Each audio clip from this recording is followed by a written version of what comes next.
வேதத்தை திறந்து நாம் எல்லாரும் ஒரு வசனத்தை எடுத்துக்கொள்ளலாம். யோபுவின் புஸ்தகம் 38வது அதிகாரத்திலே 11வது வசனத்தை நம்ம வாசிக்க போகிறோம். யோபுவின் புஸ்தகம் 38வது அதிகாரத்திலே 11வது வசனத்தை சேர்ந்து நம்ம வாசிக்க போகிறோம். இம்மட்டும் வா, மிஞ்சி வராதே, உன் அலைகளின் பெருமை இங்கே அடங்க கடவது என்று நான் சொல்லுகிற போதும் நீ எங்கே இருந்தாய். இன்னொரு விஷயம் வாசிக்கலாம். இம்மட்டும் வா, மிஞ்சி வராதே, உன் அலைகளின் பெருமை இங்கேயே அடங்க கடவது.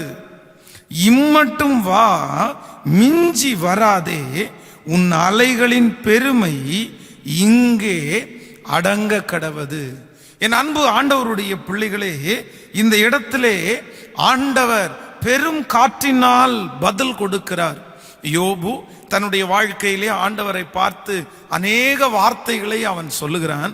தன்னுடைய சோதனையின் காலத்திலே அவனுடைய வாயின் வார்த்தைகளை எல்லாம் ஆண்டவர் பார்க்கும் போது ஆண்டவர் அவனுக்கு பதில் சொல்லுகிறார். அப்ப சொல்லும் போதுதான் சொல்றாரு, கடலை பார்த்து நான் சொல்லலையா, என்ன சொல்லி இருக்கிறேன்னா, கடலுடைய அளவு பெரியது, பூமியினுடைய பரப்பளவை விட அதிகமாக இருக்கிறது, இந்த அதிகமான தண்ணீர் நிறைந்த இடம். ஆனா அவ்வளவு பெரிய கடலை உண்டு பண்ணின நான் இம்மட்டும் வா, மிஞ்சி வராதே அப்படின்னா, ஆண்டவர் கடலுக்கு ஒரு எல்லையை நியமித்து அவ்வளவு தண்ணீர் இருந்தாலும் அது ஜனங்களை தொடாதபடி, நம்முடைய வாழ்வாதாரத்தை தொடாதபடி அதற்கு ஒரு எல்லையை நான் கொடுத்திருக்கிறேன் அப்படின்னு ஆண்டவர் இந்த இடத்திலே சொல்லி இருக்கிறார். என்னை கேட்கிற அன்பு தேவனுடைய பிள்ளைகளே, இன்றைக்கு நான் கொடுக்க போகிற ஒரு செய்தி மிக முக்கியமான ஒரு செய்தி. அப்படி என்றால் லிமிட்டேஷன். அப்படின்னா, நீங்க ஒவ்வொரு தேவனுடைய பிள்ளைகளும் நீங்கள் வருவதற்கு என்று ஒரு எல்லை குறி ஒன்று இருக்கிறது. நீங்க இவ்வளவு தூரம் தான் வரணும், அதுக்கு மேல ஒரு ஆண்டவருடைய பிள்ளைங்க கண்டிப்பா வரக்கூடாது. லிமிட்டேஷன் இல்லாம ஆண்டவர் எந்த காரியத்தையுமே வேதத்திலே சொல்லவில்லை. எல்லாவற்றிற்குமே ஆண்டவர் அளவை வைத்திருக்கிறார். ஆனா இன்னைக்கு இருக்கிற நிறைய விசுவாச மக்கள் கஷ்டப்படுவதற்கு என்ன காரணம் அப்படின்னா, நான் சொல்றேன், அவர்களுடைய லிமிட்டேஷனே இல்லாம சில காரியங்களுக்குள்ளே அவர்கள் நுழைந்து அவர்கள் அந்த காரியங்களுக்குள்ளே தலையிட்டு தங்களுடைய வாழ்க்கையை நிறைய பேர் கெடுத்து கொள்ளுகிறார்கள். நிறைய பேர் தங்களுடைய பெயர்களை கெடுத்து கொள்ளுகிறார்கள். நிறைய பேர் மற்றவர்களுக்கு முன்பாக கெட்டவர்களாய் மாறிவிடுகிறார்கள். இன்றைக்கு இந்த சத்தியத்தை கேட்கிற உங்களை பார்த்து ஆண்டவர் பேசுகிற ஒரு மிக முக்கியமான வார்த்தை என்ன அப்படின்னா, அன்பு தேவனுடைய பிள்ளைகளே, உங்களுடைய வாழ்க்கையில லிமிட்டேஷன் ஒன்று இருக்குது. நீங்க எல்லாத்துலயுமே ரொம்ப தூரம் நீங்க வந்துடக்கூடாது. நீங்க எல்லாத்துலயுமே அதிகமாக நீங்கள் என்டர்ஃபேர் ஆகக்கூடாது. உங்களுக்குன்னு ஒரு எதிர்காலம் இருக்குது, உங்களுக்குன்னு ஒரு வாழ்க்கை இருக்குது, உங்களுக்கு என்று ஒரு உயர்வு இருக்கிறது. ஆனா அநேகர் இன்னொருத்தருடைய வாழ்க்கையில, இன்னொருத்தருடைய காரியத்துல அதிகமாக அவர்கள் நாட்டம் காண்பித்து அதிகமாக அவர்கள் இன்டர்ஃபேர் ஆகி, நான் சொல்றேன், தங்களுடைய வாழ்க்கையை கெடுத்து தங்களுடைய எதிர்காலத்தை கெடுத்த பலாயிரக்கணக்கான ஜனங்களை நான் பார்த்து அவ்வளவு வருத்தப்பட்டிருக்கிறேன். அவங்க கெட்டு போனதுக்கு வேற எதுவுமே காரணம் இல்லை. அவங்க ஒன்றும் இல்லாம போனதற்கு வேற யாருமே காரணம் இல்லை. அவங்க ஒன்றும் இல்லாம போனதுக்கு யார் காரணம் தெரியுமா? அளவுக்கு அதிகமாய் தேவையில்லாமல் இன்னொருத்தருடைய வாழ்க்கைக்குள்ள, இன்னொருத்தருடைய காரியத்திற்குள்ள அவங்க இன்டர்ஃபேர் ஆனதுனால தங்களுடைய வாழ்க்கையை கெடுத்து கொண்டார்கள். தங்களுடைய வாழ்க்கையை விட்டுட்டாங்க. ரொம்ப ஜாக்கிரதையா இருக்கணும் ஆண்டவருடைய பிள்ளைகள். ஒரு வசனத்தை கூட நம்ம வாசிக்க முடியும். நீதிமொழிகள் 25ஆம் அதிகாரத்தை நீங்கள் எடுப்பீர்களேயானால், நீதிமொழிகள் 25ஆம் அதிகாரத்திலே 27வது வசனத்தை வாசிக்கும் போது, 25ஆம் அதிகாரம் 27வது வசனத்தை, தேனை மிகுதியாய் உண்பது நல்லதல்ல, தற்புகளை நாடுவதும் புகழல்ல. ஆண்டவருடைய பிள்ளைகளே, தேனை மிகுதியாய் உண்பது நல்லதல்ல. இன்னொரு வசனம் சொல்லுகிறது, நீ தேனை பார்த்தாயானால் அந்த தேனை அளவாதான் சாப்பிடணும், அதிகமா நீ சாப்பிட முடியாது. சோ வேதத்திலே எல்லா இடத்திலையுமே ஆண்டவர் எதை எழுதி வச்சிருக்கிறார்னா லிமிட்டேஷன், அளவு. நீங்கள் தீமோத்தேயு 1 தீமோத்தேயு 6ஆம் அதிகாரம் 6வது வசனத்தை வாசிக்கும் போது அங்கேயும் வேதம் அவ்வளவுதான் சொல்லுகிறது. ஒரு தேவனுடைய பிள்ளையினுடைய வாழ்க்கையிலே, ஆவிக்குரிய வாழ்க்கையில கூட ஆண்டவர் சொல்றாரு ஒரு லிமிட்டேஷன், ஒரு அளவு. ஆண்டவர் ஒரு அளவை குறித்திருக்கிறார். இந்த உலகத்திலே படைத்த எல்லாவற்றுக்கும் ஆண்டவர் ஒரு அளவை குறித்திருக்கிறார். அதே போல தேவனுடைய பிள்ளையினுடைய வாழ்க்கையிலையும் உங்களுக்கும் எனக்கும் ஆண்டவர் ஒரு அளவை வைத்திருக்கிறார். யோசிக்கிறதுக்கு ஒரு அளவு இருக்கணும், உதவி செய்கிறதற்கு ஒரு அளவு இருக்கணும், நீங்கள் எக்ஸசைஸ் பண்றதுக்கு ஒரு அளவு இருக்கணும், சாப்பிட்றதுக்கு ஒரு அளவு இருக்கணும், எக்ஸெட்ரா. எல்லாமே அளவில்லாமல் செய்தால், அதான் நமக்கு ஒரு நல்ல பழமொழி சொல்லுவாங்கல்ல, அளவுக்கு மிஞ்சினால் அமிர்தமும் நஞ்சாய் மாறும். அதான் பழமொழி. அளவுக்கு மிஞ்சினால், அதிகமாய் போனா ஒரு சில நேரத்துல நல்லது கூட விஷமா மாறும்னு பெரியவர்கள் சொல்லி இருக்கிறார்கள். உண்மை ஆண்டவருடைய பிள்ளைகளே, ஆண்டவர் தான் அதை வேதத்தில் எழுதி வைத்திருக்கிறார். நீங்க ஆண்டவருடைய பிள்ளைகள் அதிகமா இன்னொருத்தரை உங்க வாழ்க்கையில நுழையவும் விடக்கூடாது. அதே நேரத்தில் நீங்களும் இன்னொருத்தருடைய வாழ்க்கையில தேவையில்லாம நுழையக்கூடாது. கவனிங்க, உங்க வாழ்க்கையில இன்னொருத்தரையும் நீங்க உள்ள நுழைய விடக்கூடாது, நீங்களும் இன்னொருத்தருடைய வாழ்க்கையில நுழையக்கூடாது. இதற்கு வேதத்துல மிகப்பெரிய ஆதாரம் இருக்கிறது. வேதம் சொல்லுகிறது, தாவீதுனுடைய மகன் அம்னோன் தன்னுடைய வாழ்க்கையிலே தன்னுடைய நண்பனை அளவுக்கு அதிகமா தன்னுடைய வாழ்க்கையில விட்டுட்டான். அளவுக்கு அதிகமாய் தன்னுடைய வாழ்க்கையில விட்டதுனால, எந்த நண்பனை அளவுக்கு அதிகமாய் விட்டானோ அந்த நண்பனாலே கடைசில தன்னுடைய உயிரை அவன் கொடுக்க வேண்டிய சூழ்நிலைக்கு தள்ளப்பட்டான். சோ நம்முடைய வாழ்க்கையில அளவுக்கு மிஞ்சி யாரும் வர வேண்டாம். நாமும் யாருடைய வாழ்க்கையிலையும் அளவுக்கு மிஞ்சி போக வேண்டாம். சிம்சோனை குறித்து வேதம் சொல்லுகிறது, தெளியலாள் என்கிற அந்த பெண் அது அவ்வளவு சரியானவள் அல்ல என்கிறது அவனுக்கு தெரியும். அவளுடைய பேர் கெட்டு போயிருக்கிறது என்று தெரியும். எல்லாமே தெரியும். அளவுக்கு மிஞ்சி அவளுடைய வாழ்க்கையில இவன் உள்ள என்ற பேர் ஆனதுனால தன்னுடைய அபிஷேகத்தை இழந்தான், தன்னுடைய எதிர்காலத்தை இழந்தான், தன்னுடைய ஊழியத்தை இழந்து போனான். காரணம், இவன் அதிகமாய் அளவுக்கு அதிகமாய் அவருடைய வாழ்க்கையிலே போனதுனால. சோ இதுல மிக கவனமா இருக்க வேண்டும். நான் யாருடைய வாழ்க்கையிலையும் அதிகமா நுழைய மாட்டேன். ஆமீன் சொல்லுங்கள். இன்றைக்கு 3 காரியங்களை உங்களோடு பேசி உங்களுக்காக ஜெபித்து நான் முடிக்க ஆசைப்படுகிறேன். ஆண்டவருடைய பிள்ளைகளே, ஒரு தேவனுடைய பிள்ளை அதிகமாய் அப்படின்னா லிமிட்டேஷனை தாண்டி நுழையக்கூடாத சில காரியங்களை குறித்து உங்களுக்கு சொல்லி உங்களுக்காக ஜெபிக்க போகிறேன். இந்த காரியத்துல ஆண்டவருடைய பிள்ளைகள் அதிகமாய் நீங்கள் இன்னொருத்தருடைய வாழ்க்கையில நுழையக்கூடாது. அப்படி என்று ஒரு 3 காரியங்களை நாம் தியானித்து நம்ம முடிக்க போகிறோம். முதலாவதாக ஒரு வசனத்தை நாம் வேதத்தை திறந்து நம்ம வாசிக்க போகிறோம். லூக்கா எழுதின சுவிசேஷம் 6ஆம் அதிகாரத்தை எடுத்துக்கொள்ளுங்கள். லூக்கா எழுதின சுவிசேஷம் 6ஆம் அதிகாரத்திலே 39வது வசனத்தை நம்ம வாசிக்க போகிறோம். லூக்கா எழுதின சுவிசேஷம் 6ஆம் அதிகாரம் 39வது வசனம் சேர்ந்து வாசிக்கலாமா? பின்னும் அவர் ஒரு ஓமையை அவர்களுக்கு சொன்னார். குருடனுக்கு குருடன் வழிகாட்ட கூடுமோ? இருவரும் பள்ளத்திலே விழுவார்கள் அல்லவா? கவனிங்கள். பின்னும் அவர் ஒரு ஓமையை அவர்களுக்கு சொன்னார். குருடனுக்கு குருடன் வழிகாட்ட கூடுமா? இருவரும் பள்ளத்திலே விழுவார்கள் அல்லவா? இந்த இடத்துல ஆண்டவர் ஒரு ஓமையை அவர்களுக்கு சொல்லும் போது ரொம்ப அழகா சொல்றாரு. எப்பா, குருடனுக்கு குருடன் வழிகாட்ட முடியாது. ஒரு குருடன் இருக்கிறான். அந்த குருடன் இப்பொழுது ஒரு இடத்தை விட்டு கடந்து போக வேண்டும். ஆனா இன்னொருத்தர் கண்ணு தெரிந்த ஒரு ஆள் இருப்பார்களே, ஆனால் கண்ணு தெரியாத ஒரு மனுஷனுக்கு அவர்கள் வழிகாட்டலாம். ஆனா 2 பேருமே கண்ணு தெரியாதவங்களா இருந்தா அவர்கள் வழிகாட்ட முடியாது.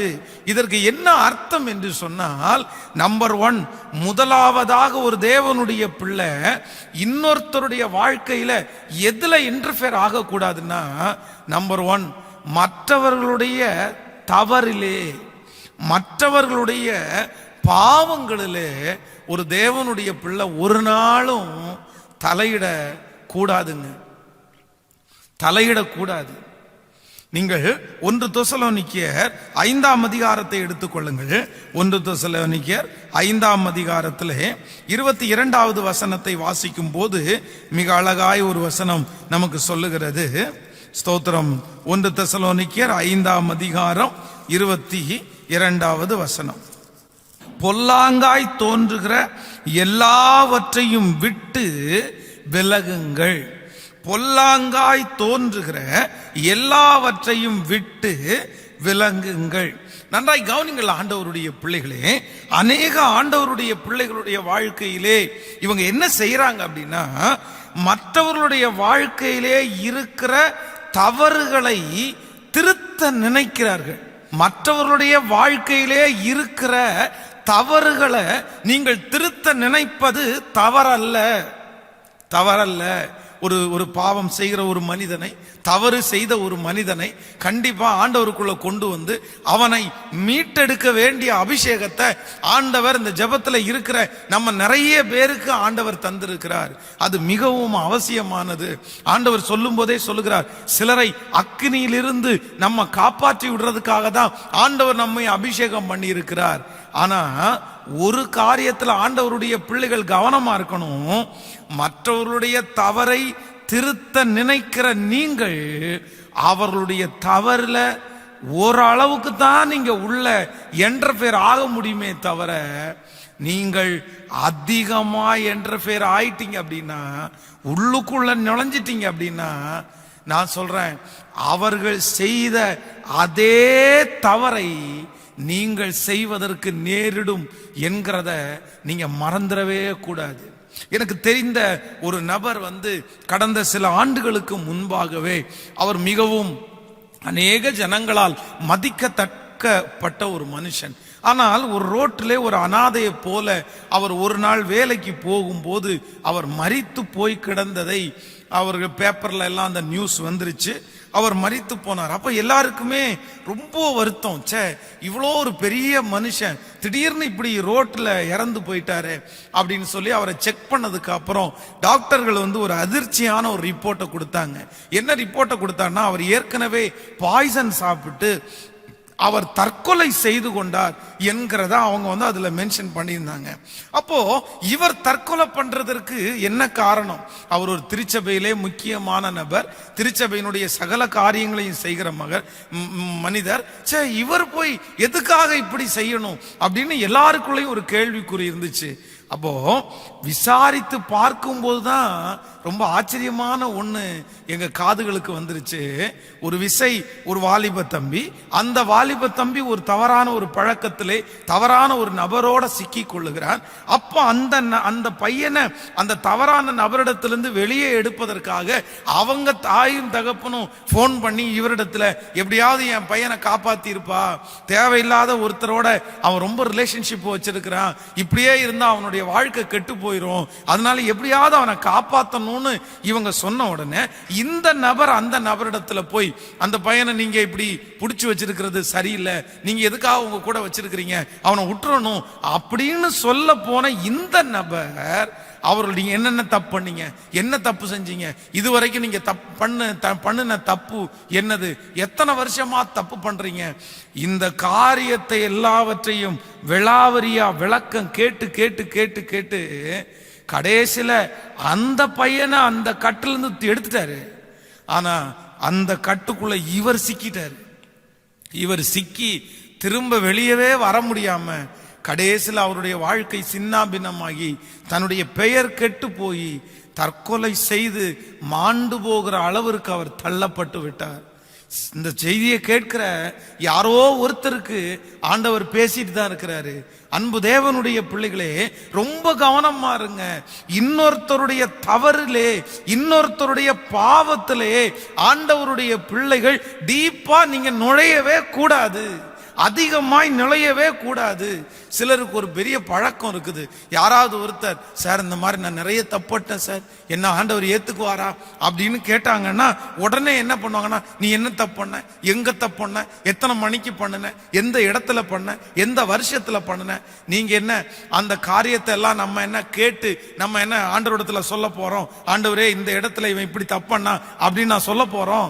ஆண்டவர் இந்த ஜெபத்தை கேட்பாரா? இல்ல.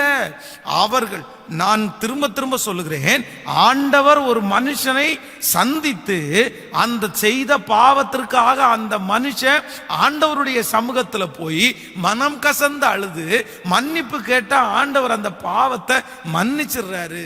திரும்ப அந்த பாவத்தை ஆண்டவர் நினைக்க மாட்டாரு.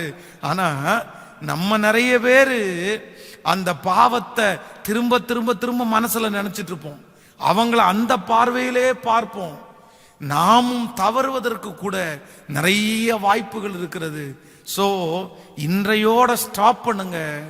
எதை ஸ்டாப் பண்ணுங்கன்னா, இனி யாருடைய வாழ்க்கையில இருக்கிற பாவத்திலையும் நான் தேவையில்லாம நான் உள்ள நுழைய மாட்டேன். ஒன்னு சொல்லுங்க, நினைங்க, தயவு செய்து அவங்க செஞ்ச தப்ப கேட்காதீங்க. அவங்க யாராவது சொல்ல வந்தா கூட, பிரதர் என்கிட்ட எதுவுமே சொல்ல வேணாம் பிரதர், என்கிட்ட நீங்க செஞ்ச தப்ப எதையுமே சொல்ல வேணாம் பிரதர், சிஸ்டர் என்கிட்ட நீங்க செஞ்ச தப்ப எதையுமே சொல்ல வேண்டாம், எல்லாத்தையும். அதான் சிலர் அப்படி இருக்கிறாங்க, நீங்க சொல்றதே தவறு. அப்படி நிறைய பேர் என்ன பண்றாங்கன்னா, தவறுகளை எல்லாம் மற்றவங்களிடத்துல சொன்னாதான் அவங்களுக்கு கொஞ்சம் மன திருப்தி அடைகிறது மாதிரி நினைக்கிறாங்க. இல்ல இல்ல, மனுஷனிடத்துல உங்க தவறுகளை சொல்றதுனால நீங்க மன திருப்தி அடைய போறதில்லை. உங்க தவறுகளை மன்னிக்கிறவர் கர்த்தர். மனுஷனால உங்க தவறை ஒண்ணுமே பண்ண முடியாது. 4 பேரிடத்துல போய் சொல்லி உங்களை அவமானப்படுத்த தான் முடியுமே தவிர உங்க பாவத்தை மனுஷன் கேட்டு எதையுமே செய்ய முடியாதுன்னு ஆண்டவருடைய பிள்ளைகளுக்கு கண்டிப்பாக ஒரு உணர்வு வேணும், நிச்சயமாய் ஒரு உணர்வு வேணும். சோ மிக கவனமாயிருங்க. யாரிடத்திலையுமே அவங்களுடைய பாவத்தை குறிச்ச விளக்கத்தை தயவு செய்து கேட்காதீங்க. நீங்க ஆண்டவராகிய இயேசு கிறிஸ்துவை குறித்து வேதம் சொல்லுகிறது, அவரிடத்துல நிறைய பேர் பாவிகளாய் இருந்தவர்களை நிறைய பேர் அவங்களுக்கு முன்னாடி வந்து நின்னாங்க. நீங்க விபச்சாரத்திலே கையும் மெய்யுமாய் பிடிக்கப்பட்ட ஒரு ஸ்திரீயை கொண்டு அவரிடத்துல நிறுத்துறாங்க. நிறுத்தின உடனே ஆண்டவர் விளக்கம் எல்லாம் கேட்கல, ஆண்டவர் எந்த விளக்கமும் கேட்கல. வேதம் சொல்லுகிறது, ஆண்டவர் அந்த நேரத்துல தரையிலே குனிந்து எழுதினாராம். அப்படின்னா அவங்கள ஏறிட்டு பார்க்கறதற்கு கூட என் ஆண்டவர் விரும்பலன்னு நான் நம்புறேன். அவங்கள ஏறிட்டு, அவங்க எப்படி இருந்தாங்கன்னு தெரியல, ஏறிட்டு கூட பார்க்க விரும்பல. ஆண்டவர் என்ன அந்த இடத்துல என்ன, சரி இனி பாவம் செய்யாத, உன்னை யாருமே குற்றவாளியா தீக்கிறதுக்கு யாருமே இல்லையா, இனி பாவம் செய்யாத, அவ்வளவுதான், பினிஷ்ட். நீ என்னப்பா பண்ண, இவங்க இத்தனை பேரும் உன்னை காட்டி கொடுக்கறதுக்கு நீ என்ன செஞ்ச, தப்பு பண்ணியா அப்படின்னு எல்லாம் ஆண்டவர் கேட்கவே இல்லை. இன்னும் நீங்கள் நான் ஏழைகளுக்கு கொடுக்கிறேன், வேதம் சொல்லுகிறது, சகேயு குள்ளனானான், ஆண்டவரை பார்க்கறதற்காக வரான். அப்போ அங்க சுற்றி இருக்கிற அத்தனை பேர் என்ன சொல்றாங்க அப்படின்னா, இவர் பாவியான ஒரு மனுஷனுடைய வீட்டுல தங்குறதற்காக போறாரே, பாவியா, இவன் பாவின்னு ஆண்டவருக்கு தெரியாதா? அத்தனை பேர் பேசும்போது ஆண்டவர் ஒரு வார்த்தை கூட, நீ எவ்வளோடா லஞ்சம் வாங்கின, நீ எத்தனை ஆயிரம் லஞ்சம் வாங்கின, நீ யார்கிட்ட எல்லாம் லஞ்சம் வாங்கின அப்படின்ற லிஸ்ட கர்த்தர் அடுக்கி அவனிடத்துல கேட்கவும் இல்லை, இவர் அவனிடத்துல சொல்லவும் இல்லை. ஆண்டவர் அந்த பாவத்தை நோண்டி நோண்டி கேட்கவே இல்லை. நீங்கள் புதிய ஏற்பாட்டிலே லூக்கா எழுதின சுவிசேஷம் 15ஆம் அதிகாரத்திலே இளையகுமாரனுடைய கதையை எடுத்து பார்த்தீங்கன்னா, இளையகுமாரன் தன் தகப்பனாரிடத்துல போய், தகப்பனே உமக்கு விரதமாகவும் பரத்துக்கு விரதமாகவும் நான் பாவம் செய்தேன், இனி உம்முடைய பிள்ளைன்னு சொல்றதற்கு நான் தகுதி இல்லப்பா, ஒரு வேலைக்காரில் ஒருவனாக வைத்துக் கொள்ளும் அப்படின்னு சொன்ன அடுத்த நிமிஷத்துல, என் வீட்டை விட்டு போய் இத்தனை வருஷம் ஆச்சு, ஃபர்ஸ்ட் வருஷம் என்ன பண்ண, செகண்ட் வருஷம் என்ன பண்ண, தேர்ட் வருஷம் என்ன பண்ண, எந்த வார்த்தையுமே கேட்காம என் குமாரன் காணாமற் போனான், இப்ப அவனை கண்டுபிடிச்சிட்டேன், கொளுத்த கன்றை அவனுக்காக அடியுங்கள். எல்லாரும் சந்தோஷமா இருப்போம். அவனுக்கு பாதரட்சியை மாட்டுங்கப்பா, அவனுடைய வஸ்திரத்தை மாற்றுங்கப்பா. ஆனா அவனுடைய மூத்த அண்ணன் எதை நோண்டினான்னா அவனுடைய பாவத்தை. அதனாலதான் அடுத்த வசனங்கள்ல வாசிக்கும் போது வேதம் சொல்லுகிறது, வேசிகளிடத்தில் நம்முடைய ஆஸ்தியை அழித்து போட்டாவ. அப்போ இவன் என்ன நம்பி இருப்பான் அப்படின்னா, இத்தனை வருஷம் காணாம போய் என்னென்ன தப்பு பண்ணியிருப்பான், அவன் வேசியின் இடத்துல போயிருப்பான், அவன் அப்படியெல்லாம் பண்ணியிருப்பான், அவன் இப்படியெல்லாம் பண்ணியிருப்பான்னு இவன் திங்க் பண்ணியிருக்கிறான். நீங்க நிறைய பேர் கெட்டு போயிடாதீங்க, நீங்க நிறைய பேர் விழுந்துடாதீங்க. ஆண்டவர் இங்கே இருக்கிற யாரோ ஒரு தேவனுடைய பிள்ளைக்கு ஆண்டவர் தீர்க்க தரிசனமாய் சொல்லுகிறார், இனி தயவு செய்து யாரோ ஒருத்தர் விழுந்திருக்கிறீங்க, அந்த குணத்தை ஆண்டவருடைய பிள்ளைகள் எப்பொழுது விடுகிறீர்களோ அப்பொழுதுதான் ஆண்டவர் உங்களை பிளஸ் பண்ண முடியும். அது ஆண்டவருடைய குணம், பரிசுத்தவான்களுடைய குணம். வேதத்திலே எத்தனையோ தேவனுடைய பிள்ளைகள் ஊழியம் செய்தார்கள், ஆனா ஊழியம் செய்த யாருமே இன்னொருத்தருடைய பாவத்தை அவங்க காதுல கேட்கவே இல்லை. சோ இன்னொருத்தருடைய தவறுக்குள்ள அதிகமா என்டர்ஃபியர் ஆகவே கூடாது. நிறைய பேரு அந்த தவறுக்குள்ள போய் நின்று அப்படியே தங்களை போய் முன்னாடி நிறுத்துவாங்க. பாருங்க, ஒரு வாலிப தம்பியை கடந்த நாட்களில் ஜெபிக்கிறதற்காக அழைத்து வந்தார்கள். மிக ஒரு கஷ்டமான ஒரு சூழ்நிலை. அப்படின்னா அவனுடைய போட்டோ பேப்பர்ல வந்துருச்சு. அவன் இந்த மாதிரி திருடுனான், பணத்தை எல்லாம் திருடுனான் அப்படின்னு அவனுடைய பேப்பர் அவமானம். அவன் தற்கொலை செய்கிறதற்காக அவன் நான் இந்த உலகத்திலே இருக்க மாட்டேன், நான் என்னுடைய பேர் கெட்டு போச்சு, இனி வாழ மாட்டேன்னு சூசைட் பண்றதுக்காக அவன் ஆயத்தமா இருந்தவனா. இல்ல பாஸ்டர்ட்ட போய் ஜெபம் பண்ணலாம் அப்படின்னு சொல்லி ஜெபிக்கிறதற்காக அழைத்து வந்தார்கள். அப்போ ஆண்டவருடைய பிள்ளைகளே அவனிடத்துல கேட்கும் போது அவன் எந்த தப்புமே பண்ணல. ஆனா என்ன பண்ணான் அப்படின்னா, தன்னுடைய ஃப்ரெண்ட்ஸ் தவறு செய்தாங்க, அந்த ஃப்ரெண்ட்ஸோட இருக்கும்போது இவனும் சேர்ந்து நானும் வர்றேன், நீங்க மட்டும் ஏன் போறீங்க, உங்க தப்புல நானும் உடந்தையா இருக்கிறேன்னு சொல்றேன்னு சொல்லி சாதாரணம்னு நினைச்சு இவன் அந்த தப்புக்கு உடந்தையா போயிட்டான். கடைசியில் அவனுடைய வாழ்க்கையே கஷ்டமாய் கேள்விக்குறியா நின்றுச்சு. சோ ரொம்ப கவனம் என்ன அப்படின்னா, இன்னொருத்தருடைய பாவத்துல ஆண்டவருடைய பிள்ளைங்க அதிகமா நீங்க நுழையக்கூடாது. ஒன்று நன்றாய் கவனித்துக் கொள்ளுங்கள், நீங்கள் யாருடைய பாவத்தையும் மன்னிக்கவும் முடியாது, நீங்கள் யாருடைய பாவத்தையும் மறைக்கவும் முடியாது. நீங்கள் யாருடைய பாவத்தையும் மன்னிக்க முடியாது, நீங்கள் யாரையும் பாவத்திலிருந்து வெளியே நீங்கள் கொண்டு வர முடியாது. இது ஒரு தேவனுடைய பிள்ளை கண்டிப்பா நீங்க அறிஞ்சு வச்சுக்கணும். இது உங்களுக்கு தெரியணும். நம்ம என்ன நினைக்கிறோம் அப்படின்னு சொன்னா, அவன் அவ்வளவுதான் பாவத்திலிருந்து நம்ம வெளியே கொண்டு வந்துருவோம், என்னமோ நம்ம இயேசு கிறிஸ்து மாதிரி நம்ம அவனுடைய பாவத்திற்காக. நான் சொல்றேன், ஒருவருடைய தவறுக்காக நீங்கள் அவருக்காக தேவனிடத்துல ஜெபிக்கலாம், ஆனா பாவத்தை மன்னிக்கிறதும் பாவத்திலிருந்து தூக்கி எடுக்கிறதும் கர்த்தரே தவிர அந்த வேலையை நம்ம செய்ய முடியாது. வாலிப தம்பி, வாலிப தங்கச்சி, ரொம்ப கவனம். இன்னொருத்தருடைய பாவத்துல இம்மட்டும் வா, மிஞ்சி வராதே.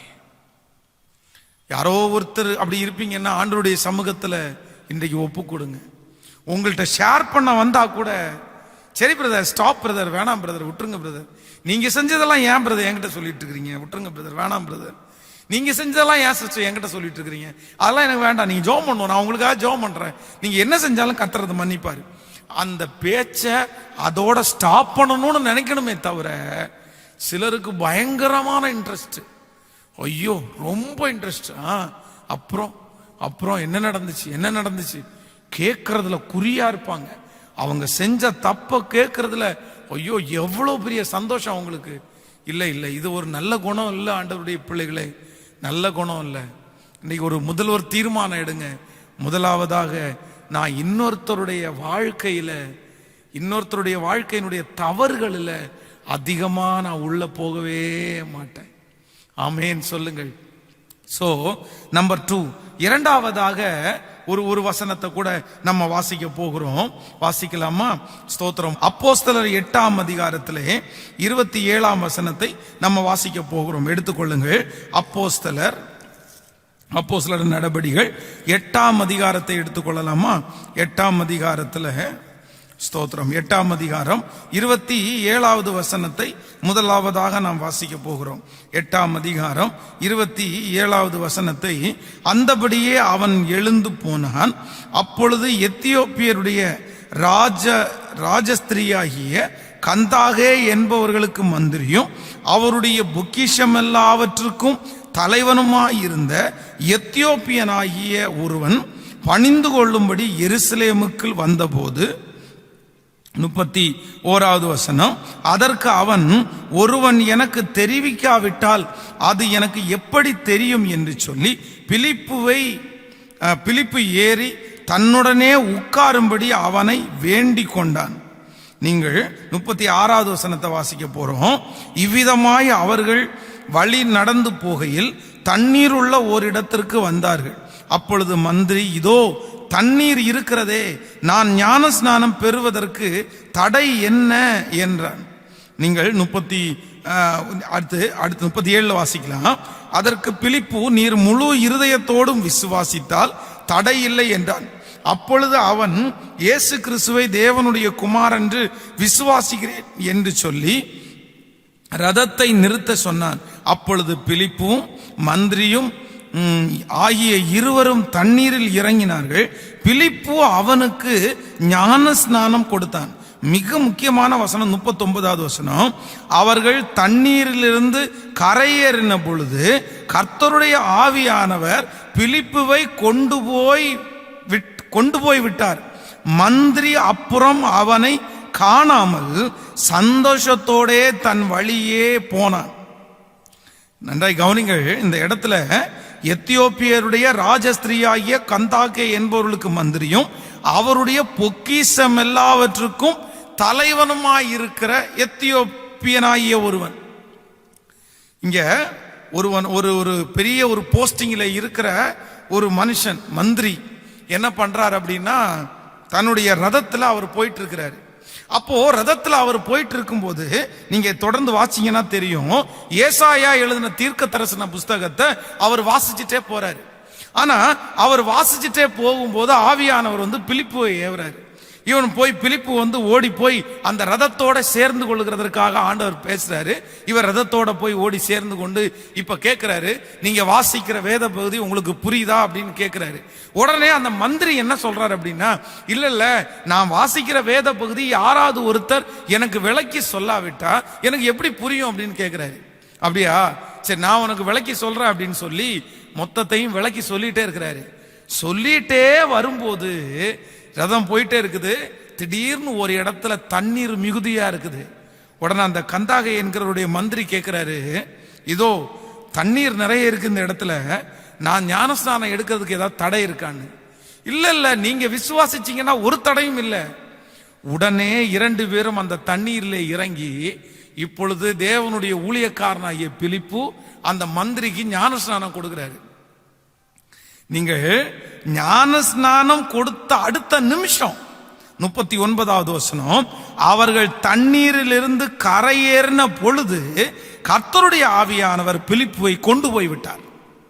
மந்திரி அப்புறம் அவனை காணாமல் சந்தோஷத்தோட தன் வழியே போனான். கவனிங்க, இவன் ஊழியம் செய்தது சாதாரணமான மனுஷனுக்கு இல்ல, பெரிய மந்திரிக்கு. அந்த மந்திரிக்கு ஊழியம் செஞ்சது மட்டும் இல்ல, ஞானஸ்நானம் கொடுத்தாச்சு.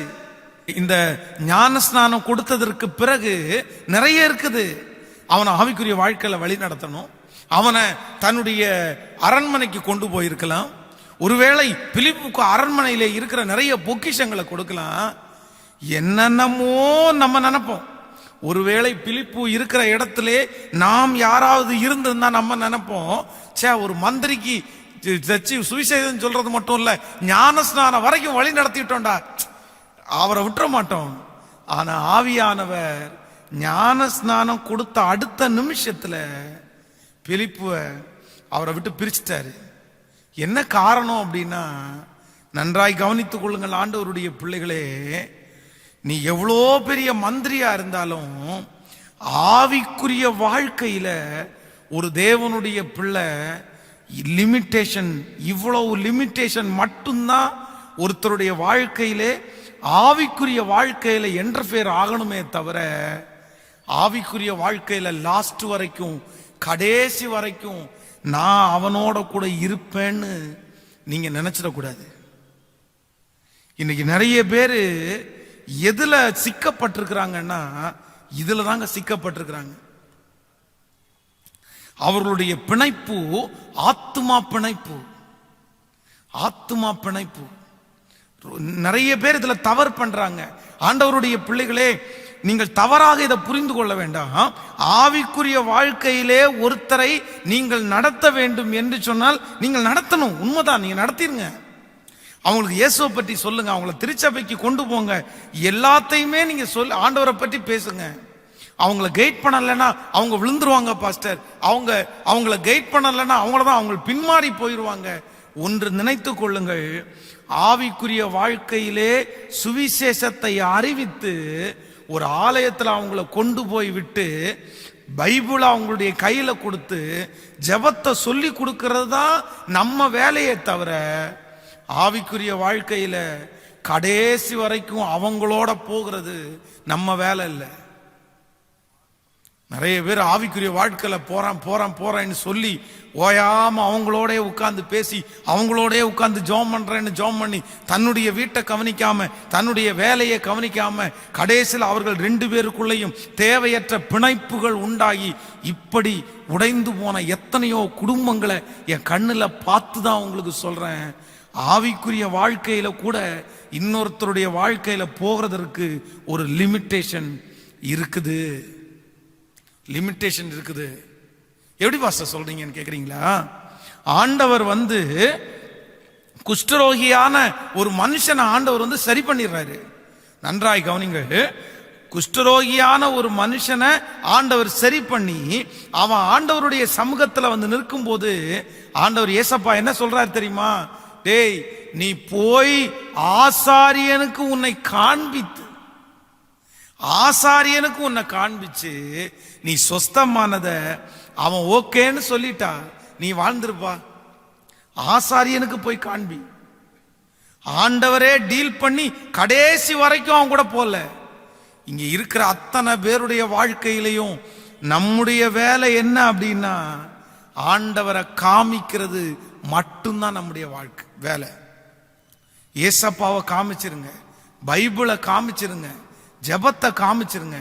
உடனே அதை விட்டுட்டு அடுத்து நெக்ஸ்ட் இன்னொருத்தர் அப்படித்தான் ஆத்துமாக்களை ஆதாயம் பண்ணணுமே தவிர, ஒரே ஒரு ஆத்துமாவை பிடிச்சிட்டு, தேவ பிள்ளையே, ஒரு ஆத்துமாவை வழி நடத்துறதுக்காக கர்த்தர் உங்களை அழைச்சாரு. ஒரே ஆத்துமா பின்னாடி போறதற்காக ஆண்டவர் உங்களை அழைச்சாரு. இன்னொன்னு, சிலருடைய வாழ்க்கையில எவ்வளவுதான் சொன்னாலும் அவங்க மாற மாட்டாங்க.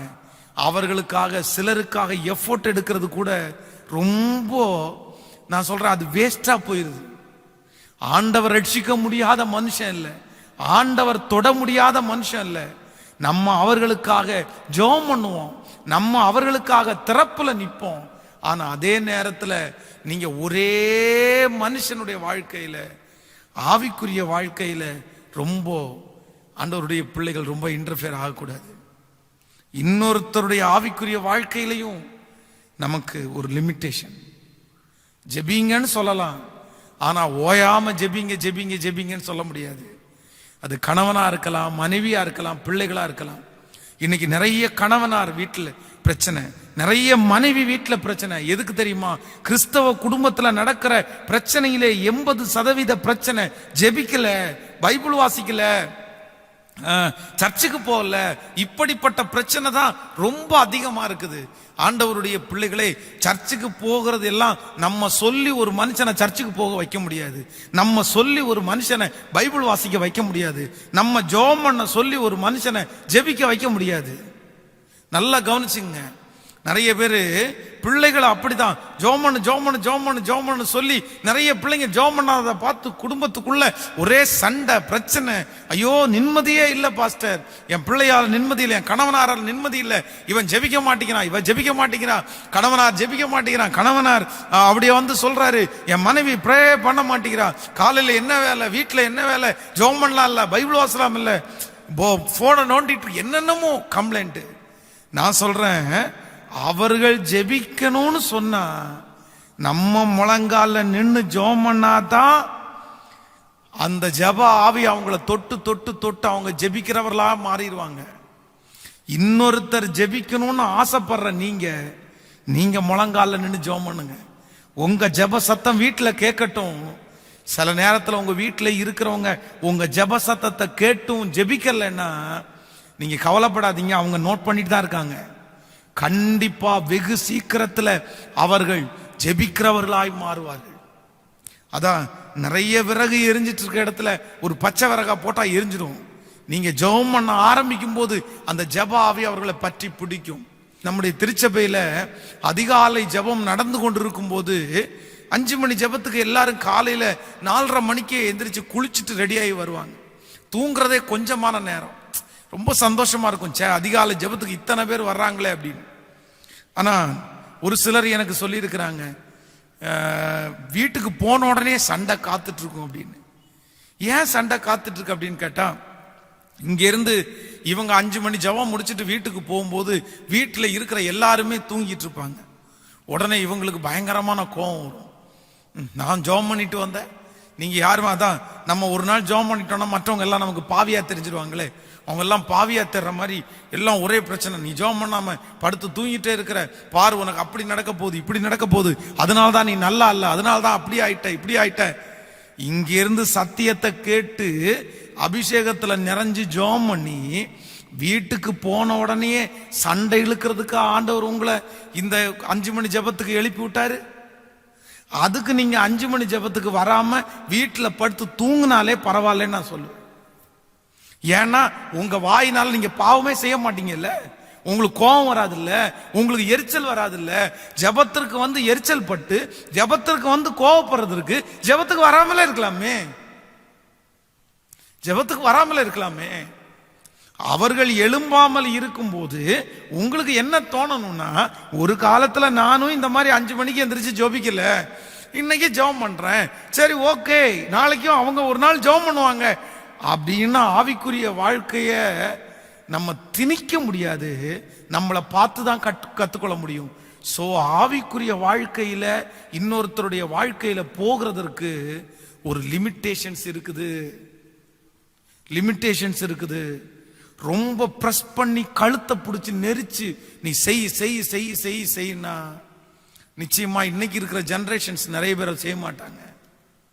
ஆனா நம்ம ஜெபம் பண்ணுவோம், நம்ம பிரேயர் பண்ணுவோம், நம்ம பைபிள் வாசிப்போம், நம்ம சத்தம் போட்டு பைபிள் வாசிப்போம்.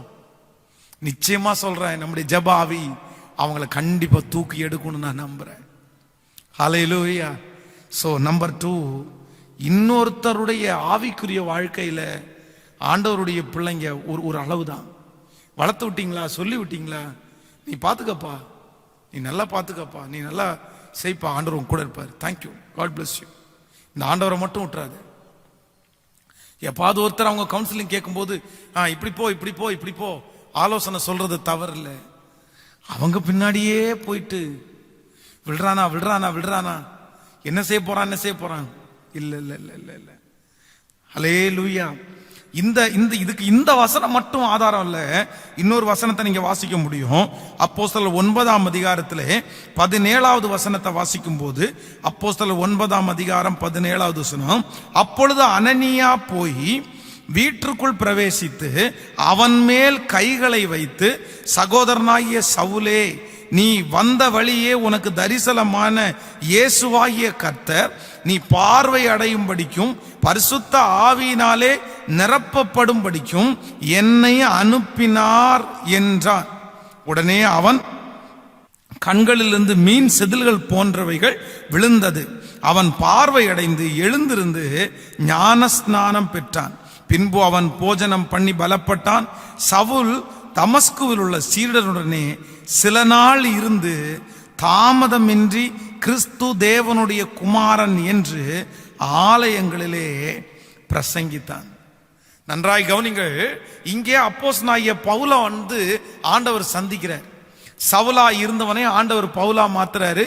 அப்போ ஆண்டவரை பார்த்து கேட்கிற, ஆண்டவரே நான் என்ன செய்ய சித்தமா இருக்கிறீர், நான் என்ன பண்ணணும் அப்படின்னு சொல்லும் போது, நீங்கள் 11, 12, 13 வசனத்தை வாசிக்கும் போது ஆண்டவர் இந்த இடத்துல சொல்லுவாரு, நான் இந்த மாதிரி உன்னை கைட் பண்றதற்கு அனனியா, தமஸ்குவிலே அனனியா என்னும் பேருள்ள ஒரு சீசன் இருக்கிறான், அவனுக்கு கர்த்தர் தரிசனமாகி அனனியாவே என்றார். அவன் ஆண்டவரே இதோ அடியேன் என்றார். அனனியான்ற ஒருத்தரிடத்துல நீ போ, நீ என்ன செய்யணும்ன்றத அவன் உனக்கு செய்வான், அவனுக்கு சொல்லுவான் அப்படின்னு ஆண்டவர் அனுப்பி விடுறாரு.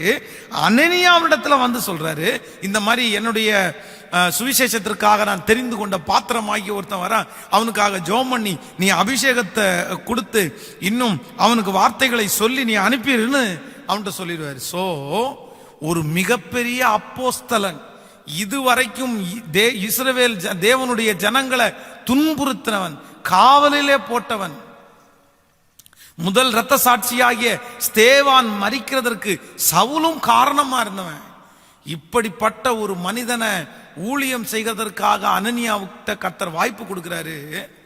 ஆனா அனனியா அவனுடைய சாப்டர் அவ்வளவுதான், ஒரே ஒரு இடத்துல முடிஞ்சிருச்சு. அதுக்கு மேல அனனியா உள்ள வரல. இனி அப்போஸ்தலனாகிய பவுல் எழும்பி ஞானஸ்நானம் எடுத்தாச்சு, அவ்வளவுதான், அபிஷேகம் பெற்றாச்சு, ஊழியம் செஞ்சுட்டு போயிட்டே இருக்க வேண்டியதான்.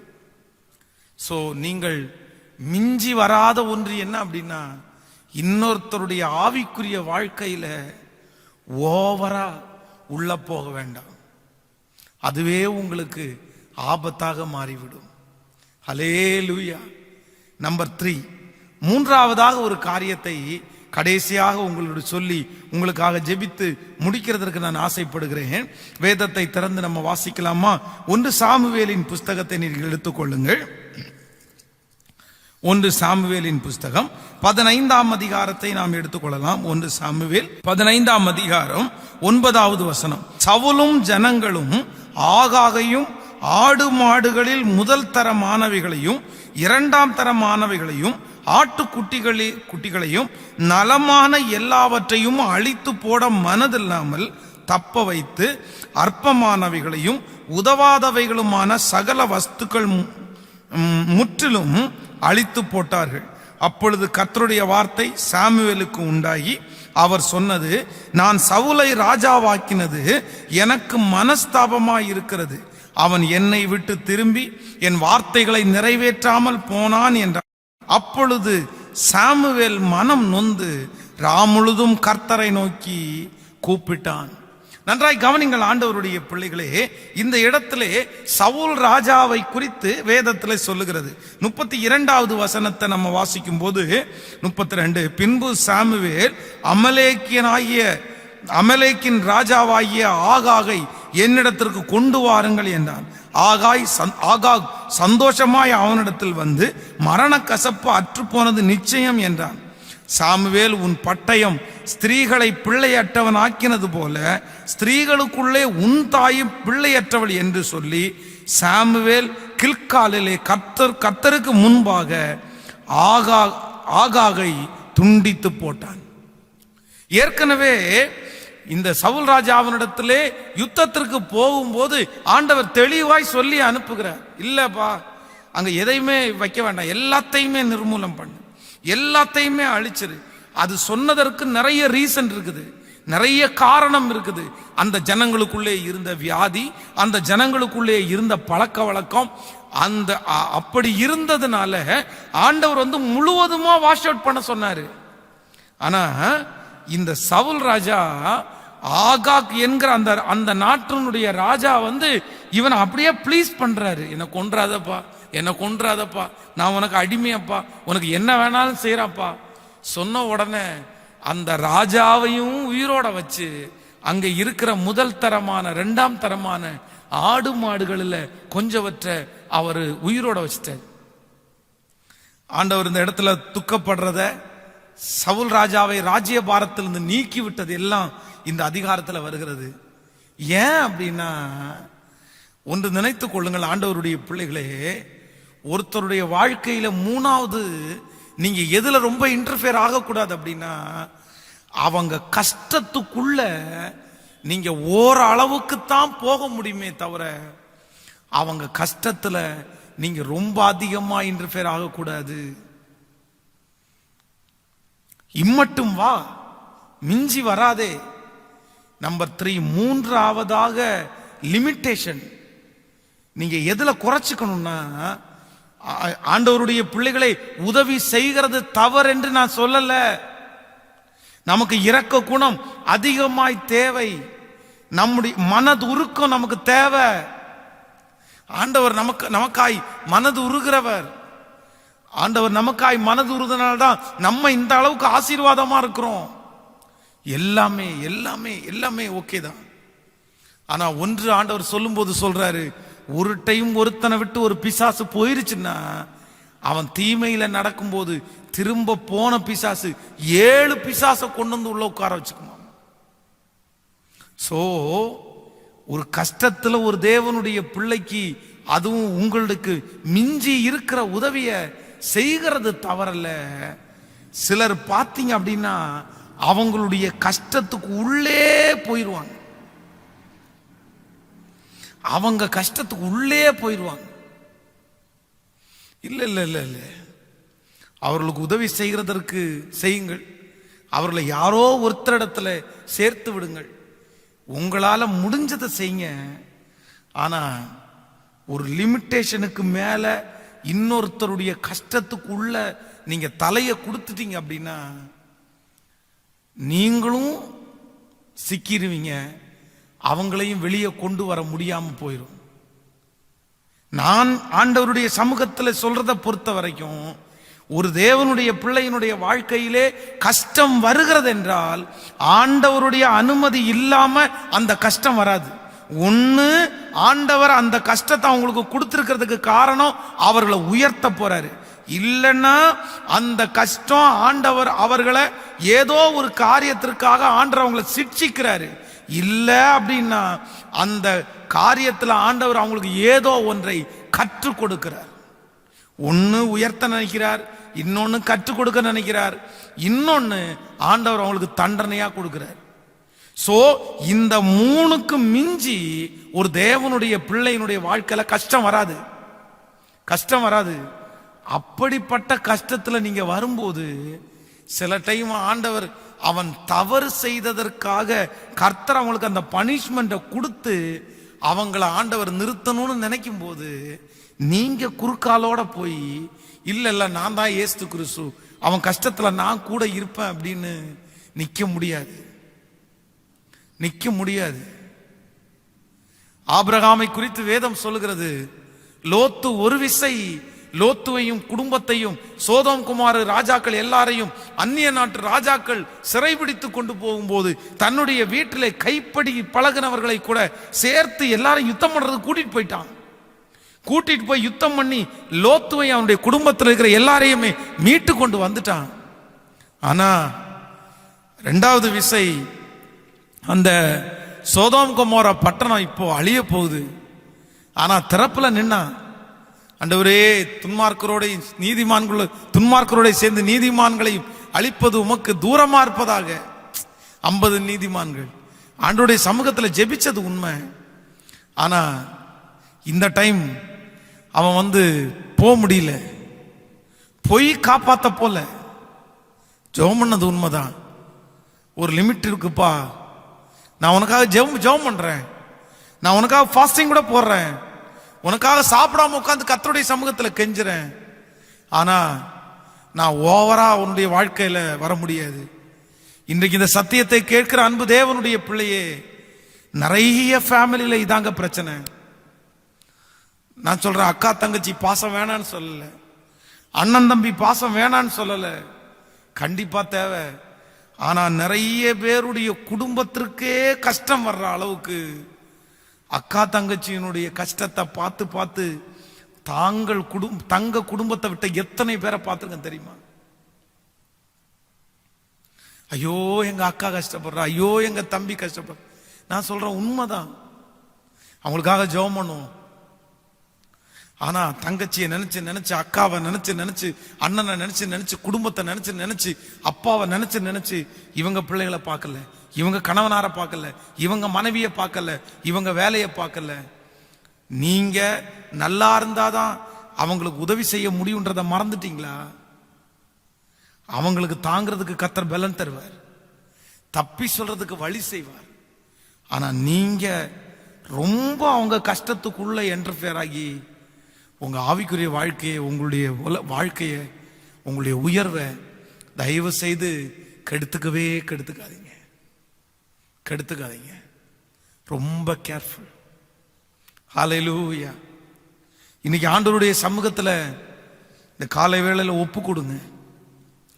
இன்னொருத்தருடைய வாழ்க்கையில நான் ஒரு லிமிட்டேஷன் தான் போவேன். இம்மட்டும் வா, மிஞ்சி வராதே. இதுக்கு மேல நான் போக மாட்டேன் ஆண்டவரே, இதுக்கு மேல நான் போக மாட்டேன் ஆண்டவரே. சொல்லுங்க அப்பா பார்த்து, இதுக்கு மேல நான் போக மாட்டேன், இதுக்கு மேல நான் போக மாட்டேன் ஆண்டவரே. அவ்வளவுதான். ஆண்டவர் இந்த ஜெபத்துல இருக்கிற யாரோ ஒரு சில உணர்த்திட்டே இருக்கிற தெய்வ சமூகத்தில் அப்படியே எழும்பி நின்று ஹல்லேலூயா. யெகோவாயிரே தந்தையாம் தெய்வம், நீர் மாத்திரம் போதும் எனக்கு. யெகோவா ராஃபா சுகம் தரும் தெய்வம், தாழம்புகளால் சுகமானோ. யெகோவா ஷம்மா என் கூட இருப்பி, என் தேவை எல்லாம் சந்திப்பி. சொல்லுவோம், நீர் மாத்திரம் போதும், நீர் மாத்திரம் போதும், நீர் மாத்திரம் போதும் எனக்கு. நீர் மாத்திரம் போதும், நீர் மாத்திரம் போதும், நீர் மாத்திரம் போதும். எல்லாரும் சேர்ந்த அப்பாவை பார்த்து, நீர் மாத்திரம் போதும், நீர் மாத்திரம் போதும், நீர் மாத்திரம் போதும். தப்பு பண்ணிட்ட ஆண்டவரே, இன்றைக்கு ஆண்டவர் என் கூட தான் பேசினாரு. தேவையில்லாம நிறைய பேருடைய வாழ்க்கையில நான் இன்டர்ஃபியர் ஆயிட்டேன். ரொம்ப டீப்பா போய் இன்னைக்கு நான் கஷ்டப்படுறேன். எல்லாரையும் அப்படிப்பட்டவங்களை ஆண்டவர் தொட்டு இன்னைக்கு உங்களோட பேசி உங்களை தூக்கி எடுக்க விரும்புறேன்.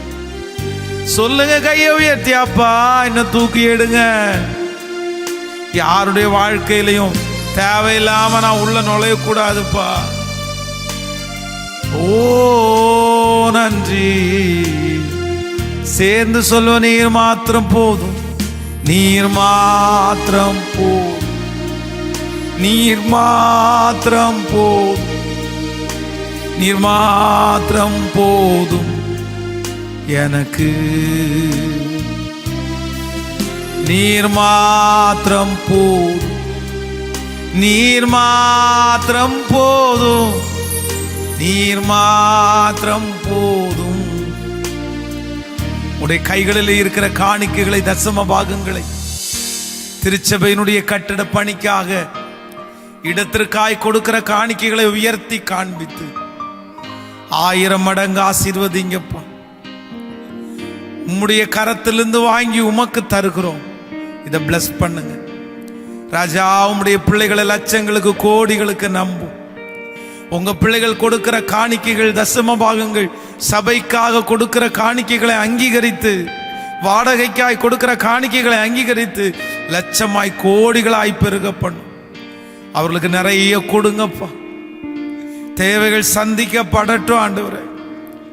உங்க மகிமை தாங்கி நடத்தட்டும்.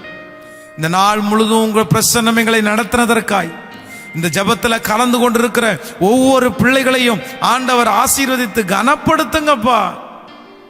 இந்த உலகத்தில் இருக்கிற எந்த நோய் கிருமிகளும் எங்க பிள்ளைகளை தொடாதபடி ஒரு வேலி அடைங்கப்பா. பலவீனத்தினால தாக்கப்பட்டிருக்கிற யாராவது இருந்தால் அவர்களுக்கு ஒரு பரிபூர்ண சுகம் உண்டாவதாக ராஜா, தைரியம் உண்டாவதாக. உங்க மகிமை தாங்கி நடத்தட்டும். இந்த ஊழியத்தில் எங்களோடு ஒத்துழைப்பு கொடுக்கிற ஒவ்வொருவரையும் ஆசீர்வதியும். இயேசுவின் மூலம் ஜெபம் எடுக்கிறோம் நல்ல பிதாவே, ஆமென். என் ஆத்துமாவே கர்த்தரை ஸ்தோத்திரி, என் முழுமே பரிசுத்த நாமத்தை ஸ்தோத்திரி. என் ஆத்துமாவே கர்த்தரை ஸ்தோத்திரி, கர்த்தர் செய்த சகல உபகாரங்களையும் மறவாதே. நம்முடைய ஆண்டவராகிய இயேசு கிறிஸ்துவின் கிருபை, பிதாவாகிய தேவனுடைய அன்பு, பரிசுத்த ஆவியானுடைய அந்யோன்ய ஐக்கியம் நம்மனரோடும் இன்றும் என்றும் சதா காலம் கூட இருப்பதாக. Amen, amen. Praise the Lord, ஹalleluya. Praise the Lord. ஆண்டவர் உங்களை ஆசீர்வதிப்பார். God bless you. நீங்கள் தொடர்ந்து நிகழ்ச்சிகளை கம் டு கம்ஃபர்ட் யூடியூப் சேனல்ல நீங்கள் வாட்ச் பண்ணுங்க. அது உங்களுக்கு ஆசீர்வாதமா இருக்கட்டும். God bless you. Praise the Lord.